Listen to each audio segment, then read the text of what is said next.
absence of that pain can be like, oh, it's finally peaceful. No, that's not peace. That is a situation where I'm just not being abused right now. That is either where the persecutor relents or the victim submits. Emotional algebra, where the heart meets the math. What is integral is derivative as you figure out your path. Power plus emotions equals more than you can see. Listening to the wisdom. Hey viewers, we're picking up the episode where we left off in the last episode, and hope you enjoy the continuation of this. So here we go. So as we continue, we have individuation versus the antidote, and as the antidote to bias. So what Tara was talking about is decentering. We talked about that even within herself. We can decenter the outside world. If we look at this idea that we basically make people, things, objects, and people talk a lot about that with people who are more narcissistic or borderline personalities. We've just thingified those people with that diagnosis versus seeing the whole body of them. Whereas that's what people with those diagnoses often do with other people, is because they felt like an object. They then develop the idea that, well, I'm going to treat other people like objects. Their equity or their liabilities, or they cost me, or they bring me this or that. And when we thingify people, we lose that three-dimensional idea of who they are. So the idea of, if when we teach individuation training, learning specific details about out-group members, because we have our in-groups and out-groups, that's just social psychology. When we learn things about those out-group members, whether or not they're Democrats or Republicans, or they're Christians, or they're Muslims, or they're Hindus, or they're Iranians, they're Haitians, they're Canadians, they're Mexicans, when we start to understand the individuation of those cultures and then the individuals within those cultures, we start to dimensionalize things from 3D to 4D to 10D. Now, is the brain easy at doing that? No, because like Tara brought up before, in our own evolution as human beings, we started in tribes. And as tribes, we had so many people, as tribes, we needed to pull together. Well, now we could say the tribe is the family. Or we could say the tribe is our school. The tribe can be our university. The tribe can be our religion, our political party. And even then, we don't extend beyond that. We still we still make our own circles. So even larger groups get broken into smaller groups, get broken into smaller groups, get broken into smaller groups, subsets that we feel we can cognitively and emotionally handle. This is part of human programming. I don't want to call it human nature, because that implies that it's just automatic to being human. I don't think it's automatic to being human. We are here to continue to evolve and grow. And to me, we're here from a place of equity to understand the gifts, abilities, attitudes, emotions, strengths, weaknesses of everybody, not just ourselves and not just of our family, friends, and neighbors. So this is how that we want to be able to move from looking only at the category to looking at the entire individual in this. And that to me is a really critical piece of seeing the individual. So here's what we're getting into with this idea of the limits of empathy. All right. So we have our core support group of 5 people. So we kind of look at the people that we feel we can talk to, we can trust, we can feel comfort. And the thing, I get a question for all those people who don't even feel that they have that core support group. Those people really feel isolated and really feel alone. So we got to look at their emotional algebra and what's happening. Well, then we have our sympathy group of maybe 15 of people we feel we connect with, who can feel for us, we can feel for them. And then if we have more than that, then what happens to our ability in our own emotional battery, our sympathy or empathy battery? What happens with that? Well, it starts to get kind of spent. Then there's this researcher called Dunbar, who he basically said, we can only have meaningful relationships with 150 people. Look at our Facebook friends, and look at our LinkedIn contacts, and look at our, all the people we might go to church with. Beyond 150, we really have a hard time personally touching those lives, or even sometimes even caring about them, because they're beyond our capacity of what we've learned and what we know and can understand. So we can really get into ideas of empathy fatigue and sympathy fatigue, where it just gets overwhelming. And that's where it says that this idea of Sonder is emotion cognitively expensive. It costs a lot of us, of our empathy and our ability to really comprehend. So that's why we just kind of flatten out. We make 3D situations 2D. It's easy to see people as the enemy, whether we want to see them, like I said, as our families, our groups, or our different countries, or to even our rival football teams or basketball teams or universities and things. And people who love their university. It doesn't make them good or bad or right or wrong or strong or weak. And I just use that as an example because you can take that and expand that to all these different areas in life. So, how would you say that this has meaning to you, Tara? Yeah, I was going to say the thing that I think most people can relate to with this is on Facebook back several years ago, maybe even a decade. If you were on social media, Facebook made a decision that they took all of your friends, and you used to see literally all of your friends, and then they decided to take the algorithm down to just that small Mhm, little group of friends. And this is likely why, they don't make those decisions based off of nothing, they take them based off of research. So it was mhm, likely understanding Dunbar and saying, well, they can't possibly focus on all of that. So now it's filtered out, and you would have to go in and, do some maneuvering to see the people that you wanted to see. And of course, it would learn your algorithm over time. But at first, I know I was seeing people that I'm like, wait, am I friends with this person? Like, I don't remember, because it completely changed. And that's to your point. It's like, yes, you mhm. know that person. You went to high school with that person. You just haven't seen them in 25, 30 years. So, it is a little trippy in that regard. I think the other part that's really important to know when you're talking about a social media standpoint and speaking about this is that you can get inundated with a lot of bad news. And, I'm a former reporter, and I can tell you, being on the scene of a crime and having to delve in and speak with the grieving mother and the family and the police detectives, and how all of it unfolded, and the impact that a person's life lost has, just one person, is deep, and it's impactful, and it Mhm, stays with me my entire life. Now on social media, we have that times infinity. And that's a mhm. really, really hard place to be as a human being, because our brains were just not equipped to take in that amount of Yeah, trauma. And and I you think can, I was just going I to say, you think can in really that the get to a thing that point where it hurts. right, yeah, and I think the thing to look at there is we often want to dehumanize people who don't feel that level of empathy. We think we should, and Yeah. we judge them, and we look at this at situations like what's happened with people's lives that we see on the news, that they're going through this horrific experience, and and part of it, I think inside has to say, well, I'm really sorry that's happening for them. I've got my life. And that Yeah. can feel, when we recognize that ourselves, can feel guilt provoking. And that's what we want I to look at And is how do numbing. we do that? Yeah, Yes. And absolutely. both. So Yeah. we numb on one hand to try to decrease the volume of guilt on the other. And A that's not 100%. resolving the guilt. It's Right. turning up the volume on one thing to drown out the other, or it's emotional, what I call it, emotional noise canceling, Yeah. in that. And my daughter often asks, she's like, well, how can I go and have a good day when all of these bad things are happening? She's 15 years old. And my blanket response to her is always, all you can do is be a light for other people. So the more Mhm. that you can exude your light, your positivity, Mhm. your well-being, that's going to impact more people than another angry, sad person walking this earth. We have enough Right. of those. We're full. So if you can Well, be that bright beacon of light, then you're going to impact somebody in a positive way. you just did the desondered thing, because you just Did I? recognize those people as those bad, sad people. Remember, in their world, they feel justified for their feelings and emotions that are promoting their feelings of anger and resentment, and why they're doing Absolutely. what they're doing. So that's our bias. That's the bias that we have that helps us navigate this world. And I think that's the thing to see, is that people, we're all going to do it.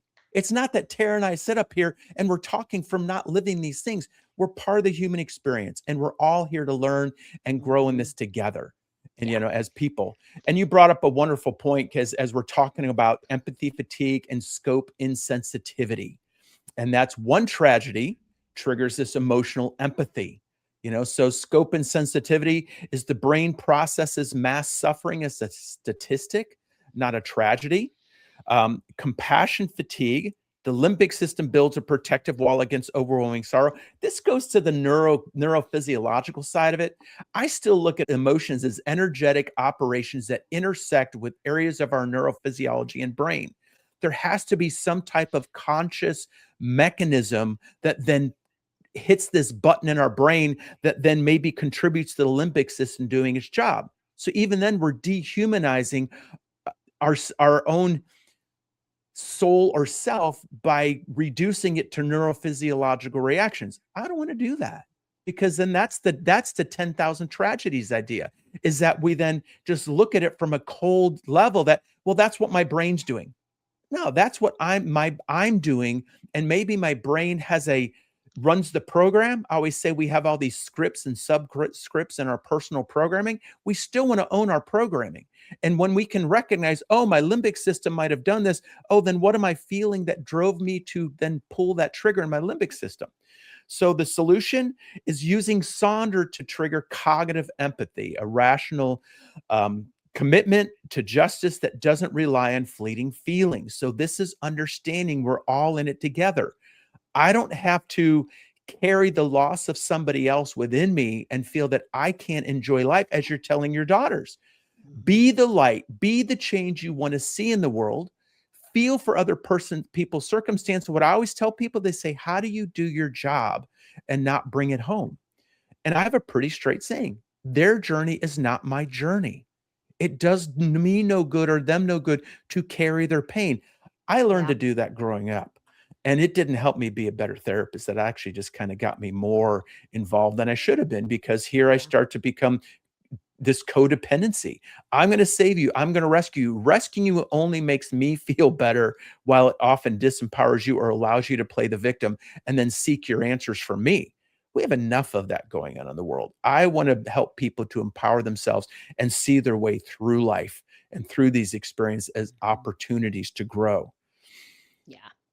So then we have this idea of this systemic application, seeing this human-centered design.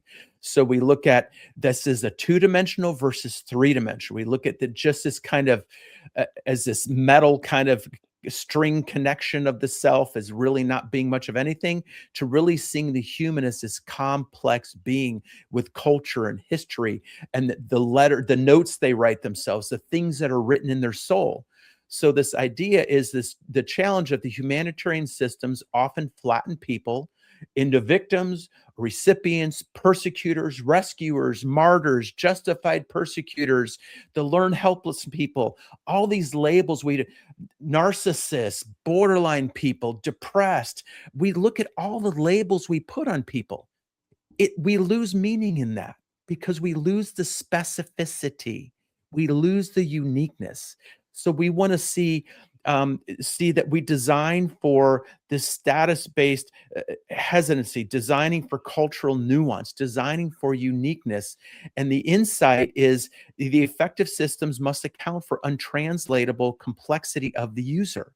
That's the key of what we're teaching here. So when I fell upon this whole concept of Sonder, it's like, yes, this is what we're working on. This is what I want you as a viewer to work on. This is what I want us all to see in our life, to see the richness of 8 billion different stories, 8 billion different views of life, and know that there's similarity in those things too.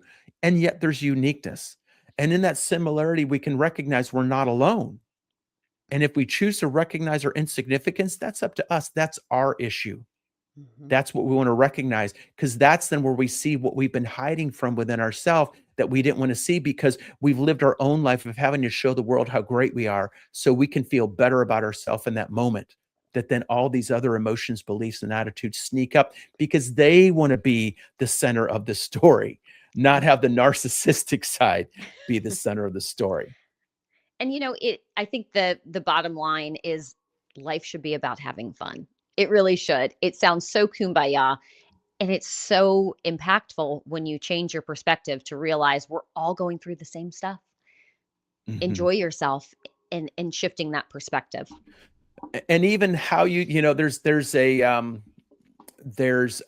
Koan I've used before, but it says grandfather dies, son dies, this is good fortune. And people often see those events as tragic. And they just they point to the idea that there's change in life and how we view that change. And if we carry it and what we do with it, and do we create this barrier in our lives because of it? Or do we see it, like Tara was saying, as an opportunity? Thank you for being my teacher. Carl Jung used to do the same thing. And I was just watching a video today where, in advance of this, just to do more research. And I'm like, oh, well, that's what I teach. And I went, I've been teaching it. He taught that long before me, but that's my idea. So again, me wanting to be the center of the story of how great am I to have these original ideas? Well, is there any such thing as original thought if we look at our current world of 8 billion and the history of all the other billion plus people that existed before us and before us and before us? So we want to recognize the dimensionality of that and the futility of that idea of saying, look, world, how great I am. Instead of looking at, look how great this world can be when we all come together and see how we can work together in this together. So that's what we're talking about, from being passive citizens to active leaders, to capturing the narrative, preserving the vivid complexity of community stories and the stories of the individuals. And that's really part of why I went to Haiti when I used to do the community building, to help them to start to see their individual stories, to help them understand how they were blind to the hierarchical nature of things, to the control-based nature of things that led to their reactions to life rather than being able to respond, to help them understand equity and balance, that everybody is a key and a critical piece in the puzzle of them understanding their life and each other's lives and building stronger communities together, because we see the three-dimensionality. To then seeing this idea of mindful collaboration, understanding structural inequality, is that why that's been built in structurally, it doesn't have to be the way of the future. Yet people who feel like they're losing power, who've had power, feel afraid to lose power. They feel afraid to see change. And then they'll make fun of things that are different from what they want to hold on. They want to diminish things that they see as outside of them, because they want to hold on to their ancient, archaic belief systems that are often fear-driven rather than love-driven. Sonder is a love-driven concept. It's about understanding everyone and everything and every emotion. If we look at it even within the Sonder effect within ourselves, the result is fostering cognitive empathy over reactive emotion. So I think, Tara, I talk a lot about teaching people to respond to life rather than react to life. To do that, we have to understand our own emotional algebra and how it's playing out in our life. And that's what you're doing when you're driving down the road and you're recognizing, damn you. Oh, why did I feel that? Oh, well, because of this. And it was this time in my life that felt those things. Absolutely. Yeah, it is. It's hard. There's nothing easy about it because, like I said No. in the last show, it's like everybody who is watching this and working on themselves, you are so to be applauded, because not many people do it because it's hard. So if you then reshift that and say, you know what? Yeah, it is hard, but damn, it's worth it. This is so worth it. And then you reshift that and go, this is kind of fun because I like who I'm becoming and I like how I'm reacting and I like the people that I'm attracting into my life because I'm at this new Mhm. energy. Then it does become fun. You still have your days. I had mine yesterday where it's challenging, but you regroup. You find that you regroup faster, you pick yourself up faster because you understand that staying low doesn't benefit you at all, or the Well, people and around you. you brought up another cone. You smile, the world changes. That's another Zen Oh, cone absolutely. that says the way we approach life and put life, we have to see it reflects back to us. So that I love this idea that it brought up in here, the architecture of peace, of the idea of negative peace and positive peace. And I know we're run up against our time. So, the idea of in war, realizing the enemy is a protagonist makes violence difficult to justify. So when we look at the idea of the other person is starting a war because they're trying to affect some change that will bring about a betterment for them, whether it's financially or whether it's culturally, or whether it's ego based, narcissistic based, because I think cultures can behave very narcissistically. And that's what we need to look at is the personality of a culture. But the idea of this then in seeing the justice in their story of in the inmate challenges the label of the monster, we have to realize what we call other people to justify our actions.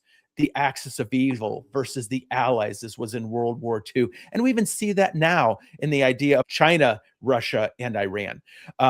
We want to see that, how do they view the United States as their own monster that's trying to destroy their way of life?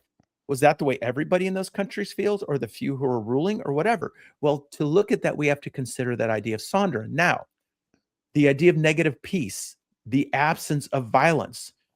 People who grew up in abusive relationships can understand this idea very well, because when the person who is behaving abusively is not yelling, screaming, beating, causing pain to others, the absence of that pain can be like, oh, it's finally peaceful. No, that's not peace. That is a situation where I'm just not being abused right now. That is either where the persecutor relents or the victim submits. There is no equity or balance in that. There is no true peace in that. And those people don't know peace. And that's what we want to understand is, and how does that affect another person's Sonder? Why does this keep happening to me? Why do people keep abusing me? And they don't necessarily realize the things they might do and that might elicit some of those response, and or the abuser who feels attacked and abused and unseen and then has to abuse because they're trying to have power over, they're trying to gain control, they're trying to do what they feel is the right thing because the way other people are behaving is wrong. When we call people monsters and we look at them as the villains in our story, we got to realize we're turning what's 3D into 2D. This doesn't mean we let them off the hook. This means we seek understanding for how we're all in this together. And that's where positive peace is about equity. It's about building cooperative, collaborative systems of mutual understanding and acceptance. And when we find that, we can see the three-dimensionality to this. It's like when we look at the idea of not seeing the impact of a bomb hitting the ground and the explosion, but we're on the ground when that bomb hits, we can see the terror in the people, and we can see the death, and we can see the destruction, and we can see that it's going to take a long time to rebuild that.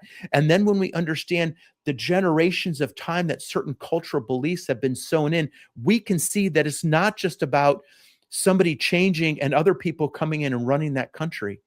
It's about educating those cultures and those systems, not to our beliefs, because we're only seeing it through our eyes, but to understand and interweave their beliefs and help them understand their own cultural myopic nature, as well as our own, to collaborate with them to build this systemic idea that we can all grow through it together. Because at the core of most religions and beliefs in our own selves is we want just to be excellent to each other. Thank you, Bill and Ted, in that. So from what we're moving from is from the idea of autonomy to ontonomy. And the idea is the concept that the self is made entirely of non-self elements. And you see this great graphic. Again, I give credit to Notebook LM for putting all this together into this presentation, but bringing together all these non-self elements that's integration of Sonder in that is that idea to this truth that we're all one being. We're all one living thing on earth. Even if we think as each person as being a cell, the importance of each cell is not diminished. And when we realize the importance of even each bodily system is not diminished in this whole situation. So we want to look at the idea of developing other interest versus only self-interest.